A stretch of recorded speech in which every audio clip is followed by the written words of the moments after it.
Welcome to Daddy vs. Doctor. Here are your hosts, pediatrician Dr. Scott Cohen and comedian Sebastian Maniscalco. What's up, everybody? Daddy versus Doctor. Sebastian Maniscalco here with Dr. Scott Cohen. It's a shit show at your house. Can you give me an analysis of what's going on downstairs? We do this podcast. I think mainly you built this podcast studio at your house so that when I came here, I could fix all childhood issues.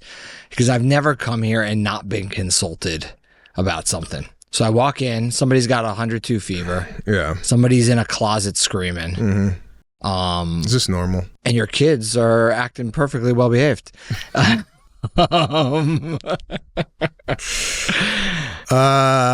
love seeing you go through this because we're out of that. I have teenagers. What out of that? When does this end? The crying.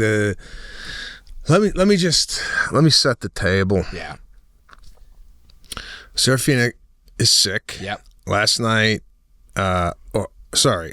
No, here. Let's go back 24 hours. Right. Serafina came down with a fever while we were on a small little getaway. Right. Now, my instincts tell me kids has fever, vacation over. Get in the car, let's go home. Right. My wife is like, oh, yeah, she's in good spirits. Let's go to the beach. Now, beach, 90 degrees, sun. Is that good for a temperature? The temperature is not going to hurt them. It's just more that when you have a temperature, you don't feel good. You're probably not going to want to be out and about and playing and baking in the sun. So what started was, let's go through the text was. The first text was, Caruso's got a 99. So I get these calls a lot. My child has fever. They have a 99 temperature. So first of all, that's not fever. So well, what is that? Right. A hot shower? I mean, no. what the fuck is that? No. Sorry, I'll stop swearing. So 99. So technically fever is 100.4 or higher. You're right. It's probably a little higher than they're running, and we're probably heading in that direction because there's other things in the house, right? So the key is to follow how they're feeling. You know, the only reason we treat fever, and that's another question. You know, we just got downstairs. Serafina's got 102.5. Is there a number that we should be worried about? And no, I mean, whether it's 101 or 105, a fever will never hurt you from an infection. We treat the fever to make the child feel better. The fever is actually a good thing in your body. It's your response to infections, what your body's supposed to be doing. So you're treating to make them feel better. And yes, when you're sick, it's better to rest. So, but you're not going to feel good running around the beach if you're burning up. This is what I think. Yeah.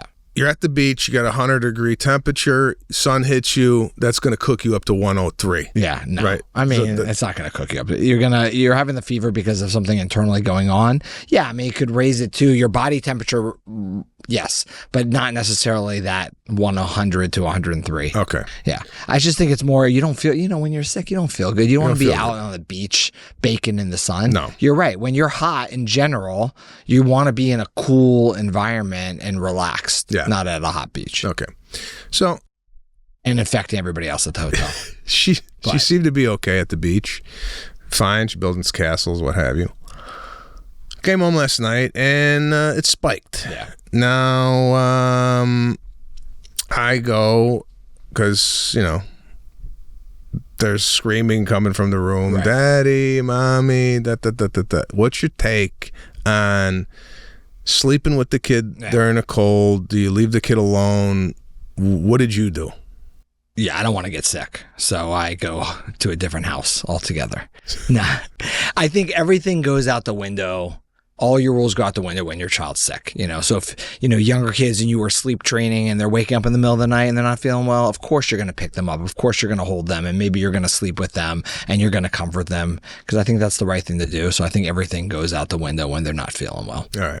Right? You slept with her last night. I slept with her last night, but then like every 10 minutes is, Daddy, my ear hurts. Right. It probably does. Yeah. Daddy, my sore throat. Yeah, it probably does. Yeah. So there's no sleeping. No sleeping. So that went on for 4 hours. No sleep. Right. And then I go, let's go. I went back to my room. Yeah. Lana has no idea what's going on. Right. She's dead asleep. Dead asleep. Right. People are ransacking the house. Child has fever. She's dead asleep. Dead asleep. Okay. I didn't want to wake her up. I figure I handle it. I go and I said, listen, kid's got 102. Yeah. 4 hours now I've been with her. I think I'm going to bring her in here. Right. We bring her in our bed. Oh, by the way, I do a cold rag on her head. Yeah. Which put her out for at least a half an hour. Yeah. What do you think of the cold or ice pack on the head? It's more just anything's going to be cooler than your body temperature, and ice really frozen could be uncomfortable. So something cool feels good. That's comfortable. That's it. So then we brought her in our room, and she stayed there for the rest of the night. Yeah. And she slept better than she was sleeping in her room. My question is tonight, why the hell does this illness get worse at night? It is funny. It does seem that way. I think the best thing to do is give her a dose of Tylenol or ibuprofen before bed, because that will buy you 4 to 6 hours, hopefully, because she's more likely to sleep more comfortably when she's not having fever. She'll probably wake up in the middle of the night when the fever hits again. You'll give another dose. Maybe you can sit with her and calm her until that goes down, because the best thing, if you can keep the fever down, she's going to be comfortable. But you should never wake her to check it. If she's sleeping comfortably. Yeah. Because again, the fever itself is not going to hurt her. Most of these viral fevers last about 3 to 5 days. And the crazy thing is, I mean, we're in August now, and we're seeing as much illness almost as we saw back in October, November, December, which is crazy that there's no seasonality to illness, because, of our big social experiment we did the last 3 years where nobody got sick, and then everybody's immune systems dropped. Everybody was in quarantine. And then fortunately, COVID numbers dropped. Fortunately, we got back to normal life in some matter. And then all these other viruses that have been hiding in the trees or working out in the gym all popped down. It's nothing we haven't seen before. Adenovirus, enterovirus, rhinovirus, paraflu, all these things that we've always seen, but we don't usually see them in the summer. We're seeing in the summer. I mean, we saw croup this week. Croup is a winter illness, that sound. We had a couple cases of flu randomly a couple weeks ago. Things that we just don't see in the summer are picking up. So most of these viruses, again, 3 to 5 days, you do fever control. If the fever goes longer than that, it still could be viral. You just want to make sure it didn't turn into a secondary infection like ear infection, lung infection, something else isn't going on. And obviously, if they're miserable in between, you always check it out with their doctor. All right. Like you do every day. Every minute of every day. The time I don't check it out, you're going to go, why didn't you call me? Right? That's true. No, that's true. You should call me.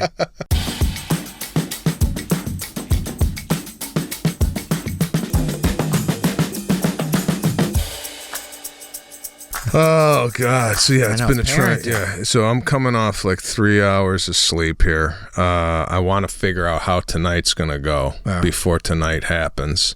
So, have you ever told your wife, "Hey, listen, last night you got some sleep. Tonight I'm gonna need some sleep"? Because I feel like she would say I do nothing, and she's always the one up with the kids.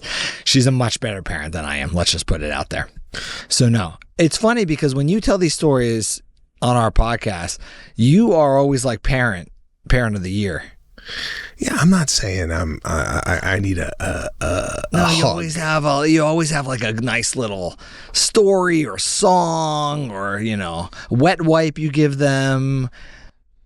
Listen, if that's the way it's coming off, I apologize. No, it's a good thing. I don't think it's a bad thing. No. I don't mean to deficit Lana's parenting ability. I'm just saying last night was a rough one for me. And it's like when you're sleeping next to a kid that's burning up. I know. It's like sleeping next to a brisket. I'm boiling. And then you got to crank up the air conditioning. And then she's freezing. Oh, she was shivering. That was another thing. She's shivering. Here, give me the science on this. You're 102.5. Yeah, and you're cold. Yeah. Why? It's because your brain set point is a different temperature than your body is at that time, so it reads it as cold. You haven't gotten to that point yet, so you shiver. And that's why, like, a lot of times, right, you're burning up, you're shivering, but you want a blanket around you, and that's okay. And that's the idea. Like, just keep them comfortable. Yeah. So again, I don't understand the science. What do you mean set point? Because part of your brain, your hypothalamus, sets your temperature. You like the hypothalamus, right? It sets your temperature. So a lot of times what happens is your body temperature is rising and your set point is at a different temperature, and the differentiation, so you're not as hot as your body is. I'm not explaining this very well. And then you shiver thinking your body's cold. Your body also shivers because you're trying to get rid of the heat, right? You shiver to get rid of heat as well. Okay. So 2 things. So yeah, there's a lot going on. There's shivering, there's air conditioning, there's no sleep, there's then there's a whole the Tylenol Motrin pattern. Yeah. Motrin you can't have 6 hours. Tylenol you could have 4 hours. So let's talk about that, because everybody's like, let's alternate Tylenol or Motrin. Yeah. Okay. 2 medicines, 2 equally good medicines at reducing fever. That's it. Tylenol you can give every 4 hours. Ibuprofen, which is your Motrin, your Advils, you can do every 6 hours. There's no reason to alternate just to alternate. They both reduce fever. So just think of it as I have 2 options of medicines to get down my child's fever. So if I give Tylenol for fever, I can't give Tylenol again for 4 hours. But let's say their fever comes back in 3. Well, great. I have another option. I have the Motrin. So then I can give them the Motrin. Now I can't give Motrin again for 6 hours. And now they have fever again in 3 hours. It's been over 4 for the Tylenol. I could give the Tylenol. But let's say you gave Tylenol and they don't have fever again for 5 more hours. You can give Tylenol again and just stick with the same. So the only reason to do one versus the other is if you've already given one, you can't give that one again. It's not because one's better or alternating is better than the other. It gets very confusing. This shouldn't be confusing. Well, this is what I think. Okay. For some reason, I put in my head that Motrin is the fever killer. Okay. Like, I gave you Tylenol, but that's just an appetizer. No. Wait till you get the entree. Right? I like that. Now, Motrin lasts longer, 6 versus 4. And Motrin, both of them equally reduce fever, but Motrin, ibuprofen is anti-inflammatory. Tylenol is not anti-inflammatory. So that's why if you have sore joints or inflammation, Tylenol is not going to help you with that. That's why you give ibuprofen. Okay, so this whole thing, from the Advils to the Tylenol to aspirin to Motrin. Yeah, no aspirin in kids. Okay. But just in general, as a pain relief, I never know, Aleve. I never know what to take as an adult. Right. Like, I got a headache. What do you take? I take an Advil. Ibuprofen. Ibuprofen is Advil or Motrin. Ibuprofen is just the generic name for Motrin or Advil. Acetaminophen is the generic name, the medical name for Tylenol. Tylenol is just a brand. So you can go buy a generic at Rite Aid and it will just say acetaminophen. That's Tylenol. And then ibuprofen is Motrin or Advil. Yeah. I know, it's tough. You got to go to a drugstore and you just got to read all the labels. It's good marketing, right? Because you think of Tylenol as very comforting and fixing a problem. You think of Motrin or Advil as fixing a problem. That's the commercialization of the product. But buying generic acetaminophen technically should do exactly the same thing. Buying generic ibuprofen, but I do the same. I buy Tylenol, I buy Motrin because that name feels good. So ibuprofen, if it says it on the box, right? It's just same as Motrin, same as Advil. It's just the packaging. It's the generic name. It's the actual medicine that's in there. Yeah. So if you just got the actual medicine, ibuprofen, you would feel like you're not getting. No, I would feel totally fine with it. I'm just saying people buy Motrin or Advil because it's why people buy Kleenex. Kleenex is the brand name. You buy Kleenex. You could buy you're just buying Kleenex because you've associated that Kleenex is a good tissue. Wow. But if you look on the back of an Advil bottle or a Motrin bottle, all it's going to say on there is ibuprofen, which is exactly the same as an ibuprofen bottle. You see what I'm saying? Yeah, no, I get it. I get it now. But in general, I just think, right, achy kneecap. Yeah.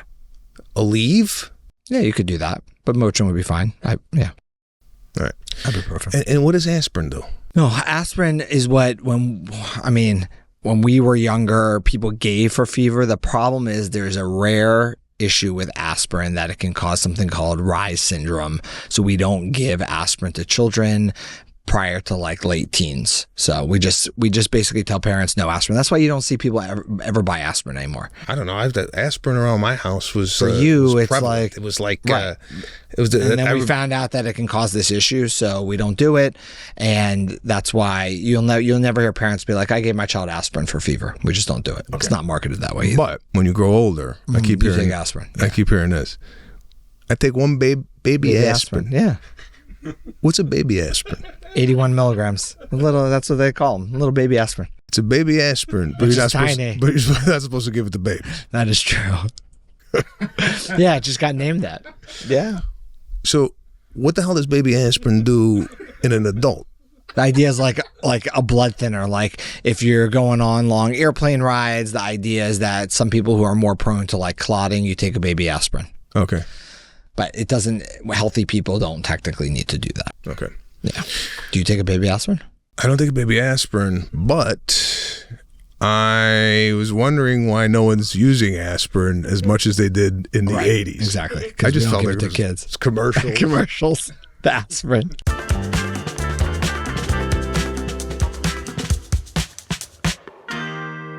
Question time. Oh, what's the question? These are doctor questions for you. I thought it was mailbag. Oh, got it. No, these are... these are Papa quiz. Papa quiz.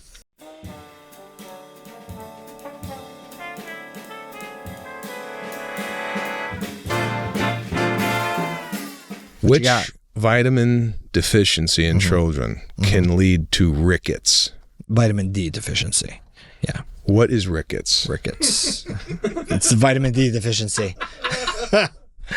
So vitamin D helps your bones, right? The strength of your bones. So people with rickets have bone abnormalities. You can get like bowing of your legs. So your legs look, bow-legged. Okay. Because you affect the mineralization of bones. So that's the issue with rickets. Got it. Let's go with, that's a good one. What are the lyrics to the Baby Shark song? And sing it. Baby shark do do do do do do. Baby shark do do do do do do. Baby shark do do do do do do. Baby shark. Wow, that's exactly in the same. Whoever wrote this, the exact same number of do do do do do's that he did. I think there's more to the song. Yeah, but I think that's all I know. That was good. Do you watch it? It used to be on constantly, and it's funny how these kids like grow out of. I mean, it's like a day. Yeah. Like, oh, you want to put Frozen on? No, we don't like Frozen. You just watched the whole movie last night. And now Frozen has become like non-existent. Right. But then they got this weird stuff on YouTube where it's like real people playing with video games or opening eggs. We're doing the wrong podcast. We should just literally be unwrapping eggs and opening up to see the prizes inside. And we probably go much more viral. Well, apparently that's what kids are watching. Opening eggs, opening this, opening that. But it's like, I don't know, man. When I was a kid, I didn't want to see a kid on TV going, hey guys, we're gonna I need like an animated figure, a cartoon. Now they're watching like this YouTube where like they're doing art and the kids are doing art, and it's like or watching a kid play a video game. Yeah, they're not. Did you ever go to an arcade and like love to watch No, I was like, I want to play. Like, I'm next. I don't want to watch somebody playing pinball. What does IQ stand for? Intelligent quotient. Oh yeah, what's a quotient? No clue. Yeah. You're right, intelligent quotient. So you know what average IQ is? Average IQ. I'm going to say 130. Wow. You'd be a super genius if you're 130. I thought 170 was like Einstein. That's super. No, he was probably like 140s actually. There have been people higher. 100 is actually average, with a standard deviation of 15 either way. So it means like 66% of the population are between 85 and 115.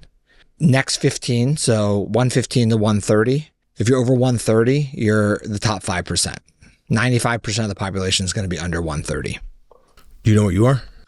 No. Have you ever taken an IQ test? I took some sort of assessment when I was in medical school for something, but it wasn't like a specific IQ test. Do you know what's on an IQ test? It's a lot. It's a lot of different things. They're testing memory. They're testing how you. Have you ever done one? I feel no, I haven't. Yeah. But if I took one today, Yeah. I feel like I'd get a 10. No, you wouldn't get a 10. No, because it's not like direct knowledge. There's a lot of different categories. Like there may be something where they'll read off a bunch of numbers and ask you What comes next? No, and ask you like to repeat them. Like to see how many you can get in a row that you remember. Yeah. And then there'll be things like guesstimates, like what do you think the distance is from the Earth to the sun? And see like, are you going to say 10 miles or are you going to say 100 million miles? So like, where are you in that range? And there's lots of different things in between. Do you know distance from the Earth to the sun? No, is it 98 million miles? I don't know. Let's look it up. Look it up. That sounds right. Is that right? It's 98. You know that off the top of your head? No, I don't. I'm just, it feels like a number that I've heard, but maybe that's not it at all. 94 million. All right, so I would have probably been in the range of getting that right. It's not too far off. How many would you have said? Like 3,000 miles? Gee, we should have done it. How far is it from New York to LA? How many miles, roughly? I'm going to go 3,000 miles. Yeah, it's about 3,000. Yeah. Yeah, but when you start doing like moon to the earth, moon to the sun, And it becomes something forget it. crazy. What is the initial management for a child presenting with DKA? DKA. Diabetic ketoacidosis. So, diabetic ketoacidosis is when typically kids, there's two types of diabetes. Type 1 diabetes is the one that kids get. It's more genetic. And type 2 diabetes usually is when you're older, you hear about grandparents having it, lifestyle choices usually related to some sort of obesity, poor diet. When they're in DKA, basically what happened is their sugar is really high and they're dehydrated and they have ketones in their urine. That's what happens when you're acidotic, your body. So you hydrate them is the first thing you do. You give IV fluids and then you start slowly bringing down their sugar. What's the most common, this is more like a pediatric question. What's the most common first words for babies? I'm going to go ball. And mom. No, mama, dada. Mine was ball. Yeah, you said ball. Ba. Which comes first, mama or dada? Mom. Dada. Dada is easier. Hmm. So when kids say dada, I turn to the mom and say it's because it's easier. And I turn to the dad and say it's because he likes you better. Yeah. And what age do they usually say mama, dada, roughly? I'm going to go a year. Yeah, usually 8 months, or indiscriminately in the 8 to 10 month range are the first words. And it usually is just like indiscriminate babble between that age and a year. Yours was really ball? Mm-mm. What was yours? That was Caruso's, my bad. Oh. Which fits Caruso. Truck. Doesn't fit you. Yeah, that fits you. Truck. Yeah. And we had it on a reel. What do they call those? Those reels. Growing up, we used to record on not cassette. It was like reel to reel. Oh, yeah. Right? Yeah, you all So we had a get around microphone. thing. Yeah. And they had this big machine at home. Uh-huh. But reel to reel, right? They got my first words on tape. We should Truck. get that. Can we get that? No, he can't. You know why? Why? My father decided he wanted to record the Sade album Really? on reel to reel. Oh, and my gosh. wiped out basically my first 3 years of speaking. What was that called? Super 8? Was that Super 8? Quarter inch reel to reel. Yeah. It was literally like you put a reel on. No, I know. I remember. And we had the projectors. Yeah, this was for audio, though. Oh, this is just audio. This is for audio. So we went to go, I go, we had the case, Sebastian's first words. Right. We put it on, and this is no ordinary love. Like, where the hell's my first words? That's great. Yeah, so. What if that was you singing Sade as your first words doubt it. at a year? I doubt it.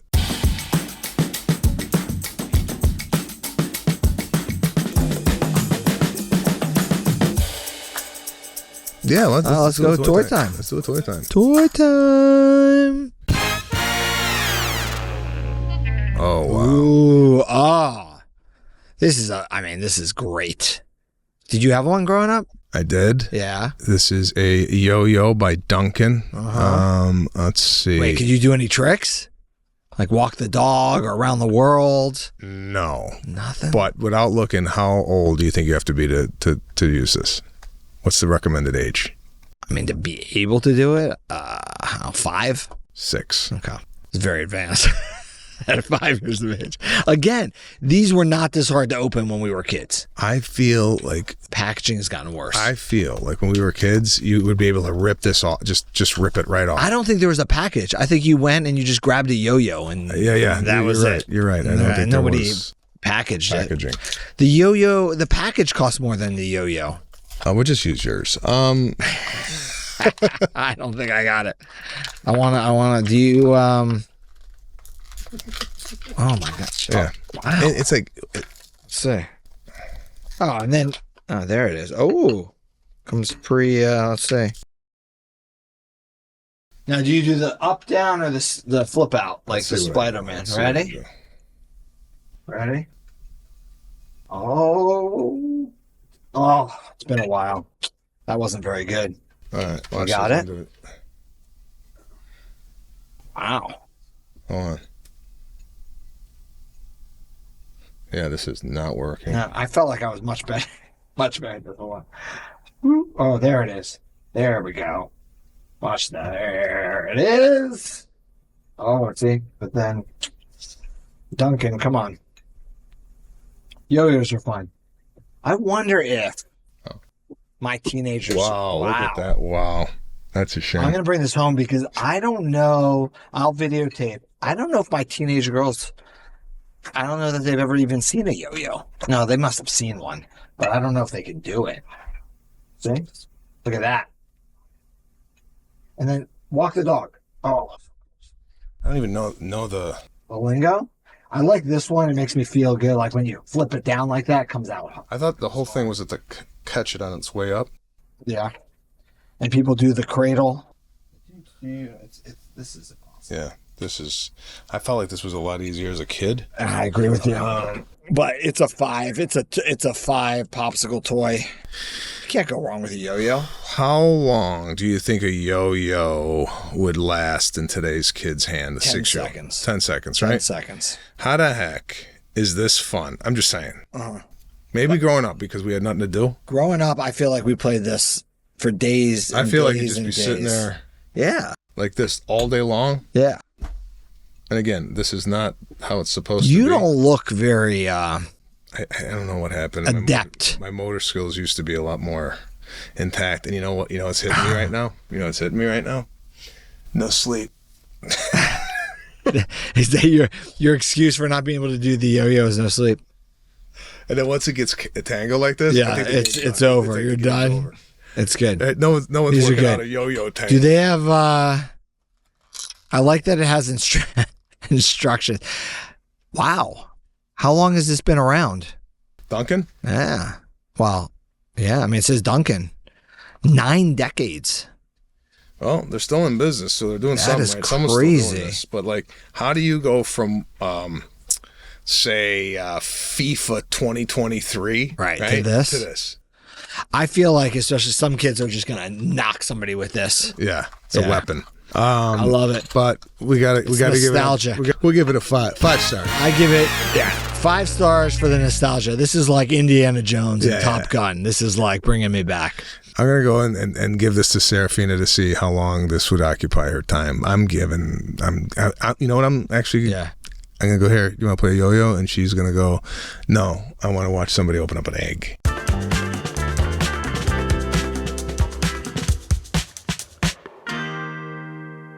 We got Caruso, and I don't know what to do, but every time there's a disagreement, this kid goes and has a tantrum. I know. And he pouts, and it's concerning. Oh, it's hard now because I really don't think he's feeling good. You know, he's had a fever. He's just not feeling good. So I give him a little more leeway now. But yeah, I mean, I think like what just happened downstairs, I think you asked him to do something and he went in the closet and just screamed. And I think the right thing to do, people started to go to him to see if he was okay, but he's doing it for attention, that part. He made it very clear. He went in there very quietly and then he started like humming and then moaning and then screaming to himself, like to see like who's going to come and pop his head out to check. I think it's best not to give attention to that type of behavior. No. Which is what you did. Well, I did give him a stare down. Yeah. I did a stare off. Who won that one? He did. Yeah, that's not working either. I don't know. I thought Daddy was supposed to be like, he does shift his volume when I enter the room, but right. it's not a look of fear that I once had with my father. No, this is like, what are you gonna do? Exactly. No, exactly. They don't have any fear. But I think also the different circumstances change things. Like, this weekend when he was cold after coming out of the pool and wanted a towel. And he was whining about it. Yeah. And then you tried to do it and he didn't want you to do it. He wanted Lana. And in reality, if it meant Lana going and giving him the towel and ended the situation in 20 seconds, then it's a battle you should lose and just let her do the towel. But in other circumstances like this, then it probably is better just to ignore the situation. So it's not all one size fits all. Because you would have just been like, forget it then. You don't want the towel? I'm not giving you the towel. I'll sit there and freeze. Yeah, I was. Eventually, he would have got. She's not going to freeze because 95 degrees outside. Yeah. So I don't know. The kid's coming out of like 85-degree water in the 90-degree air, and he's freezing. It's like, come on, man. So that's, and then we went on the vacation. Yeah, it's just dealing with these mood swings, and then you're saying, "Oh yeah, I remember that stage." My fear is this stage bleeds into 13 when he goes, "Hey, can I get an iPhone?" And I go, "No." He goes and cries in the cabinet. Yeah, I don't think so. But then if he does, that's gonna be a hard no if you don't want him to have it. Because if he learns as he gets older, you're right. It's just the circumstance changes. We're crying now for a towel, or is he crying later for an electronic device or a TV show or something? And you're right. If he's getting those things because he escalates, then he's always going to do that. So there has to be a point where he knows a hard no means no. Yeah. But those circumstances change too. COVID. Yeah. Are we seeing an uptick in numbers? I just read an article that it's not a surge, but I know a lot of other people that are coming down with it. Mm-hmm. Are you seeing it? And if you are seeing it, is it mild? The answer is yes. There's statistically an uptick. I'm not seeing it as much in the pediatric population. Some of that could be a lot of people aren't testing for it when their kids are sick, because in kids, thankfully, it tends to be still very mild. Okay. We're just very fortunate that it never hit the pediatric population like it did adults. And the worst strain, which was the initial strain, and every strain that has mutated since, has been thankfully less severe. And even in the worst strain in kids, it wasn't as severe. It doesn't mean it can't be, God forbid. There's always a possibility of more serious effects. But this winter, for example, and even now, the kids who are coming in with all the other viruses I mentioned, RSV or flu or paraflu or rhinoenter or adeno, tend to be clinically more significant than the kids I'm seeing with COVID. Got it. And are you seeing, and this is no political attachment to it at all, are people still getting vaccines for COVID? Is this still something people are going to get? They are, absolutely. I think, again, in the pediatric population, I find, to be honest, it's like a 50-50 still. I think there are a lot of people are already fully vaccinated, so it's sort of a moot point. People who are now of the age, in pediatrics, you can get the vaccine starting at 6 months of age, 6 months and up. So we always offer it, and I'm very honest about it. Do I think it's safe? Yes. Is it recommended? Yes. Does it decrease more serious illness in kids? Yes. But have we seen a lot of serious illness in kids, as we mentioned? Thankfully, no. I think it should be a personal preference. We recommend it because that's our job as doctors and that's the right thing to do. But if somebody chooses not to do it, am I going to fight them on it? No. If the strain changed and it affected kids in a more severe adverse way, I would have a very different conversation with you. And I'd be honest. I just tell people what we see and what's going on, and let them make that decision. Got it. Educated decisions are the most important.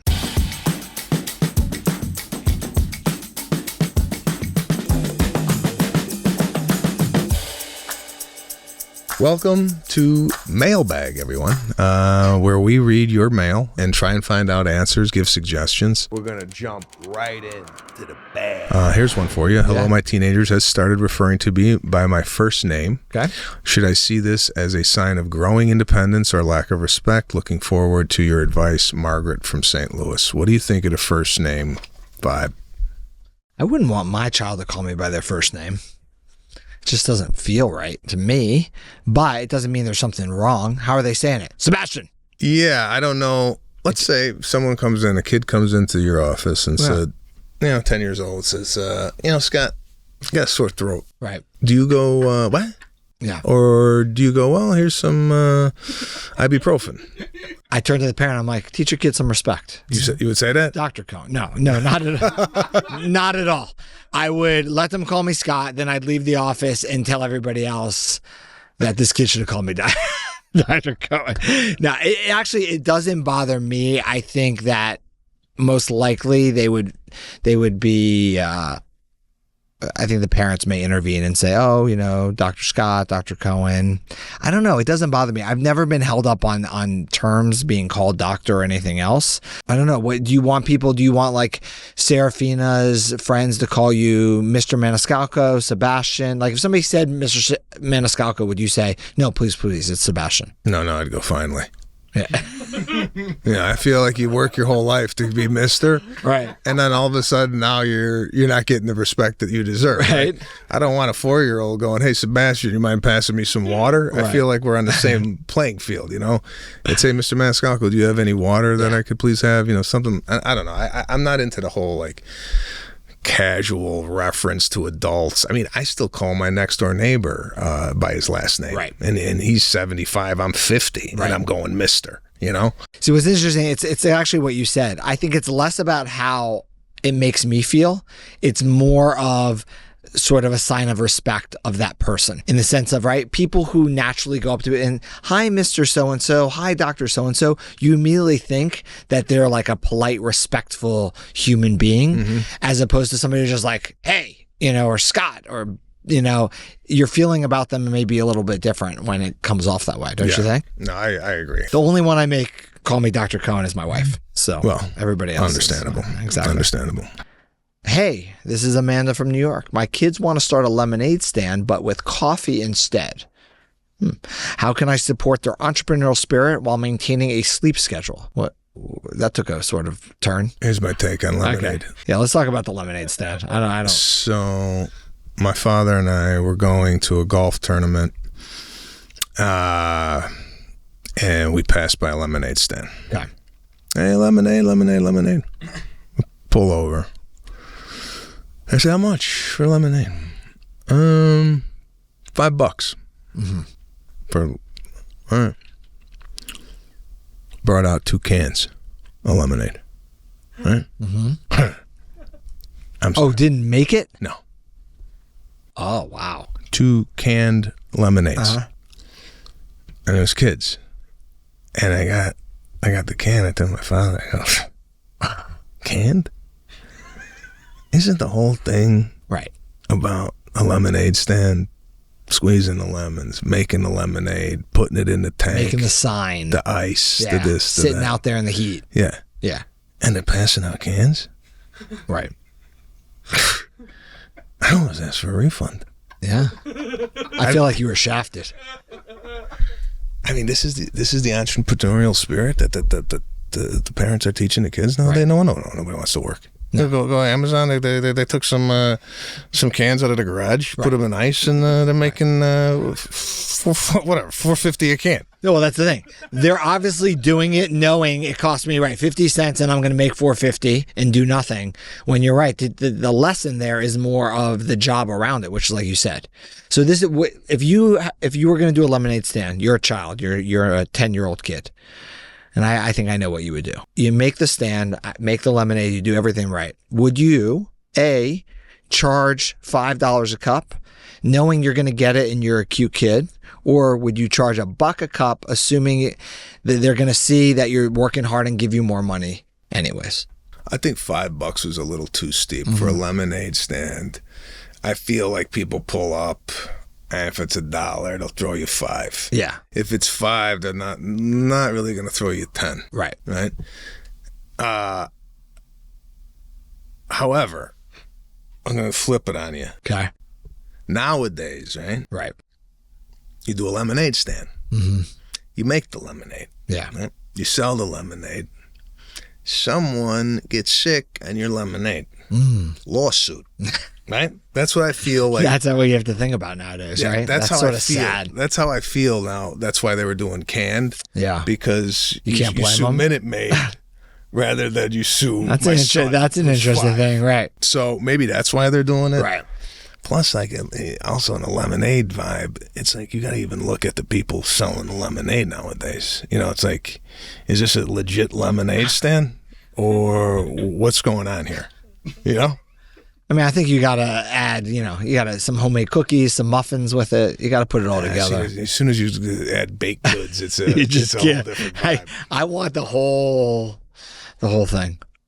I'm unlikely to have baked goods if you brought them over. You know, like just in general. Well, that's good to know. So when people bring food to an occasion, I'm not saying that. That is what you're saying. I'm just saying if there was baked goods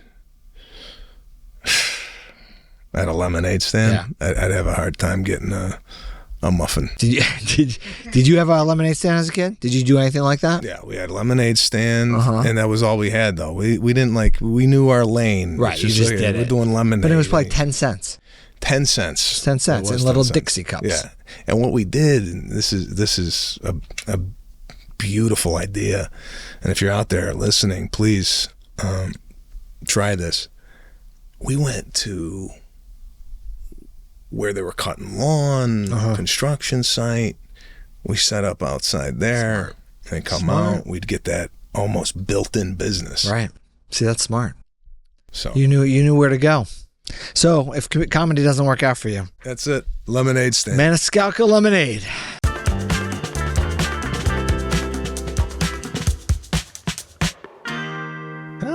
All right, here you go. So Omar said, I purchased a used copy of Dr. Scott's book, Eat, Sleep, Poop, and it turned out to be a copy from 2010. And my question is there anything that got updated between the first copy and the current one that is essential to know about? Thank you, love you, and love the cast.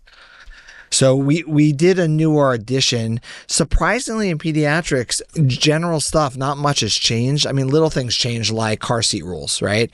So it used to be that you rear face in the car seat till you were 1 year of age, and then you forward faced after that. Now we rear face until at least 2. So some things changed like that. Some of that advice on logistics, but general things that you'll read about. Cough, colds, fevers, sleep training, that hasn't changed. Probably the biggest things that has changed in the last decade since the book came out is on food. So it used to be when we started introducing solid foods, it was very conservative. We've talked about this, where it was like cereal for 3 days, a vegetable for 3 days, a fruit. And we held on allergenic foods like eggs, fish, and peanut butter until they were older because we were worried about allergic reactions. But what we found is the reason why kids have allergic reactions, everybody has allergies these days, we actually caused it because we didn't sensitize them to foods early on.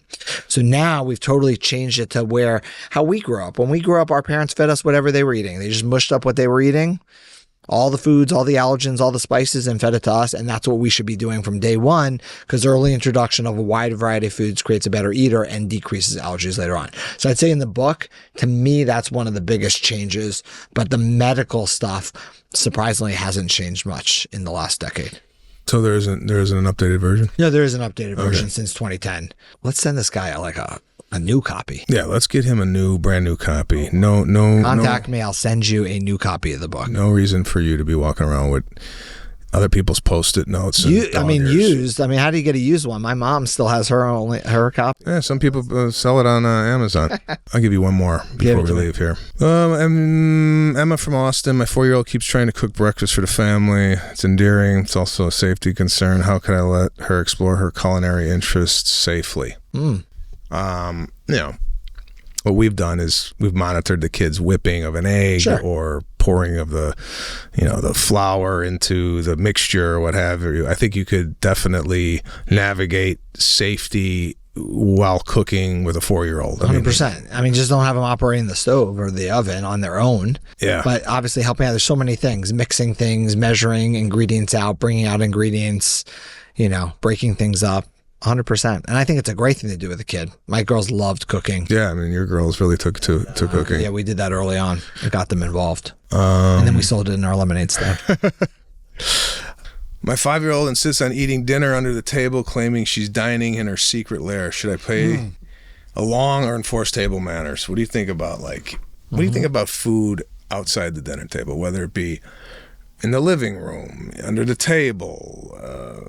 Should it be eaten at the dinner table? I like a place where you eat. When kids have an imagination, I think there's a way to play into that as well. I think doing that, maybe you could do that sometimes and say other times, let's all sit together as a family. Maybe sometimes you can get in there and do it all together and make something fun out of it. But I agree. I wouldn't parlay that into you can go into your bed and eat. Well, I agree. I think food should be eaten in the room it's designed to be eaten in. Right. Although growing up, I remember we had a tray that we put over ourselves in the dining room, or not the dining room, the TV room, and we ate watching TV. Right. But what's wrong? This is sort of cute. Think about it. We do it when we're camping or at a birthday party. Let's go outside and have a tent and have little treats and things like that. So I think there's a place for this. Yeah, as long as it's not habit forming. I don't think every night should be secret lair dinner night underneath the table. Maybe Fridays can be secret lair. Yeah, maybe one night. Maybe Chronicles of Narnia are just on Fridays. Well, there you have it. Mailbag once again. There it is. It's good stuff here. Well, that's our show for today. Once again, Daddy versus Doctor Scott Cohen, along with Sebastian Maniscalco. Apologize for my energy level, but there is illness running rampant here through the home, and hopefully tonight will be a better experience for not only myself but my family.